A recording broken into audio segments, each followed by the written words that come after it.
حالانکہ یہ بہت پہلے ہو جانا چاہیے تھا، لیکن 1 مہینے سے زیادہ، لگ بھگ 1.25 مہینہ گزر گیا ہے، 40 دن کے قریب ہو گئے ہیں، اور اب جا کے عدالت میں یہ نوٹس ہوا ہے، تو بڑی اچھی بات ہے، ہونا چاہیے تھا۔ تیسرا سوال، عام انتخابات کے حوالے سے وفاق اور صوبے کی ذمہ داری کیا ہے؟ دیکھیں، اب نارملی پاکستان میں انتخابات ایک ہی وقت میں ہوتے ہیں، تو جب ایک ہی وقت میں پاکستان میں انتخابات ہونے ہیں تو وفاق اور صوبے سارے نگران حکومتیں ہوتی ہیں، اور وہ وہاں پہ وہ انتخابات کروا دیتے ہیں۔ اب یہ اس کے اندر چھوٹی چھوٹی چیزیں آئیں گی، لیکن یہ اتنی امپورٹنٹ چیز نہیں ہے جتنا چوتھا سوال سب سے اہم ہے۔ وہ یہ ہے کہ اسمبلی ختم ہونے کے بعد انتخابات کی تاریخ دینا کس کی آئینی ذمہ داری ہے؟ یہ ہے جی چوتھا سوال۔ یعنی صدر پاکستان کو لگا کہ یہ ذمہ داری تو گورنر کی اور الیکشن کمیشن کی ہے، لاہور ہائی کورٹ نے اس کے لیے حکم بھی جاری کیا، وہ وہاں پہ اپیل میں بھی چلے گئے، لیکن جب صدر پاکستان نے یہ دیکھا کہ اپنی آئینی ذمہ داری وہ ادا نہیں کر رہے، تو انہوں نے دیکھا کہ آئین میں ان کے پاس بھی ایک رول موجود ہے، جو ایکٹ ہے الیکشن ایکٹ، یعنی اس کا 57(1), اس کے تحت صدر پاکستان انتخابات کی تاریخ دے سکتے ہیں کمیشن سے مشاورت کے بعد۔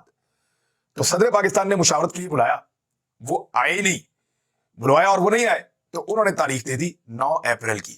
زیادہ امکان یہی ہے کہ 9 اپریل کو انتخابات ہو جائیں گے، لیکن اگر ایک کنسنسس پیدا کرنے کی کوشش کی گئی یا سٹیک ہولڈرز کے اندر بیٹھے، تو ممکن ہے کہ یہ الیکشن جو ہے وہ رمضان المبارک کے بعد ہو جائے، چھوٹی عید کے بعد ہو جائے، اس سے زیادہ آگے جا نہیں پائے گا۔ یہی وہ سب سے بڑا سوال ہے کہ اسمبلی ختم ہونے کے بعد انتخابات کی تاریخ دینا کس کی آئینی ذمہ داری ہے؟ اب جس کی آئینی ذمہ داری ہے اور اس نے تاریخ نہیں دی، جیسا کہ 2 گورنرز ہیں، الیکشن کمیشن خود کہتا ہے کہ گورنرز کو دینا تھا، اگر گورنرز نے اپنی آئینی ذمہ داری پوری نہیں کی تو وہ فکس ہوں گے اس میں، اور صدر نے اپنے آئینی اختیار سے تجاوز کیا ہے، دوسری سمت میں لوگ یہ کہتے ہیں، تو پھر وہ بھی اس کے اندر دائرے میں آ جائیں گے۔ لیکن اب یہ معاملہ سپریم کورٹ آف پاکستان میں جا چکا ہے۔ آج دوپہر 2 بجے کے بعد آپ کو پاکستان کے ٹی وی چینلز پہ، پاکستان کے سوشل میڈیا پہ، ٹویٹر پہ، فیس بک پہ، یوٹیوب پہ، ہر طرف صرف یہی خبر سنائی دے گی، اور یہ سب کچھ اس وقت ہو رہا ہوگا جب ایک اور شہر میں پاکستان تحریک انصاف کے کارکن دھڑا دھڑ گرفتاریاں دے رہے ہوں گے۔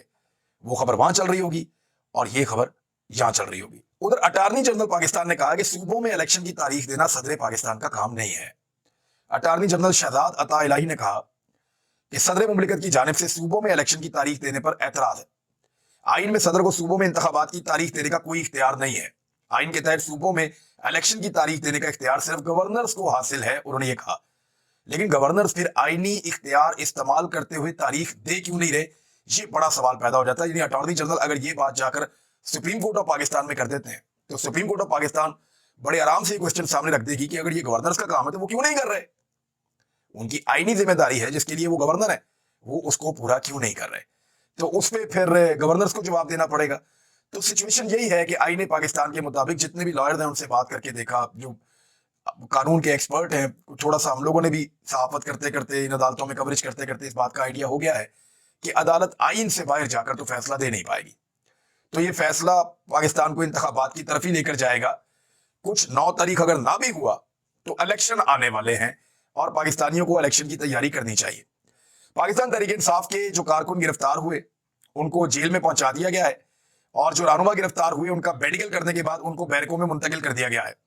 یعنی پاکستان تحریک انصاف کے اب سینکڑوں لوگ اس وقت لاہور میں کوٹ لکھپت جیل میں مبینہ طور پہ موجود ہیں۔ فواد چودھری کا کلیم ہے کہ بہت بڑی تعداد میں حکومت جو ہے ذرا تعداد کم کر کے بتانا چاہتی ہے۔ رانا ثناء اللہ کا دعویٰ ہے کہ پی ٹی آئی کا یہ مسترد کیا ہے لوگوں نے، لیکن پی ٹی آئی کا دعویٰ ہے کہ جتنا وہ چاہتے تھے اس سے زیادہ لوگوں نے گرفتاری دی ہے۔ انہوں نے صرف 200 لوگوں کی گرفتاری کا فیصلہ کیا تھا، لیکن زیادہ لوگ گرفتاری دینے کے لیے پہنچے ہیں۔ جب یہ بسیں گئیں جیل کی جانب تو بسوں کی چھتوں کے اوپر بھی کارکن موجود تھے اور ان کے اندر بھی بند تھے، تو یہ ایک عجیب قسم کی گرفتاریوں کی صورتحال تھی۔ رانا ثناء اللہ نے کہا کہ عمران خان ہمیں دشمن سمجھتے ہیں تو ہم بھی انہیں دشمن ہی سمجھتے ہیں۔ مزید رانا ثناء اللہ نے کہا کہ عمران خان فتنہ ہے، فساد پھیلا رہا ہے۔ رانا ثناء اللہ نے کہا کہ آج دعوے کرنے کے علاوہ کچھ نہیں کیا، جیل برو تحریک کو عوام نے مسترد کر دیا ہے۔ یعنی یہ سٹیٹمنٹ تو ان کو دینے ہوں گے، خواجہ آصف بھی دے رہے ہیں، حالانکہ خواجہ آصف ادھر طالبان کے ساتھ افغانستان میں D G I S I کے ہمراہ مذاکرات کر رہے ہیں، اور ان مذاکرات کے نتیجے میں ابھی چیزیں سامنے آئیں گی تھوڑے دنوں میں کہ کیا اس کا فائدہ اور کیا نقصان ہوتا ہے۔ لیکن فی الحال جو مطالبہ کیا ہے، طالبان کی جانب سے مطالبہ کیا گیا ہے، وہ مطالبہ بڑا غیرت مندی والا مطالبہ ہے، اور انہوں نے کہا کہ جو پاکستان کی جیلوں میں افغان شہری قید ہیں ان کو پاکستان رہا کرے۔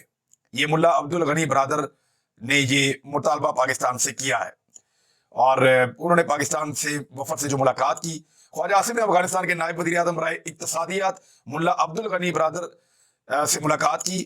ملاقات میں تجارت، علاقائی روابط اور اقتصادی تعاون کے فروغ پر بات چیت کی گئی ہے۔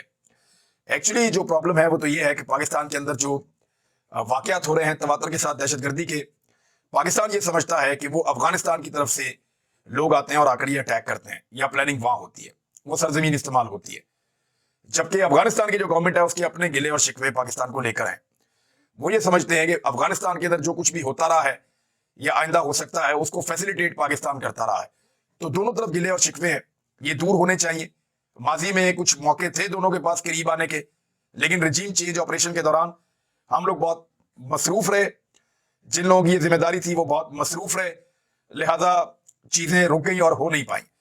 ادھر فیض حمید صاحب نے ایک عجیب و غریب ان کے بارے میں انکشاف سامنے آیا ہے، یعنی اب سمجھ آ رہی ہے کہ پاکستان میں کس طریقے سے نظام کو چکر دیا جاتا ہے، کس طریقے سے چند طاقتور لوگ پورے ملک کو، پورے نظام کو کنٹرول کرتے ہیں اور اسے قابو کرتے ہیں۔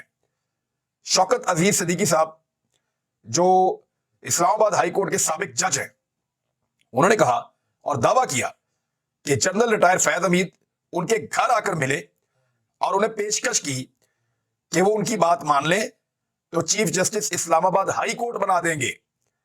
اور شوکت عزیز صدیقی صاحب نے کہا کہ فیض حمید کو میں نے جواب دیا تھا کہ ہائی کورٹ تو کیا سپریم کورٹ کا بھی چیف جسٹس بنا دیں تو اپنے ضمیر کے خلاف نہیں جاؤں گا۔ دیکھیں، پاکستانیوں کو بڑا دھچکا لگتا ہے اس طرح کی چیزیں جب سامنے آتی ہیں، اور بار بار سامنے آتی ہیں۔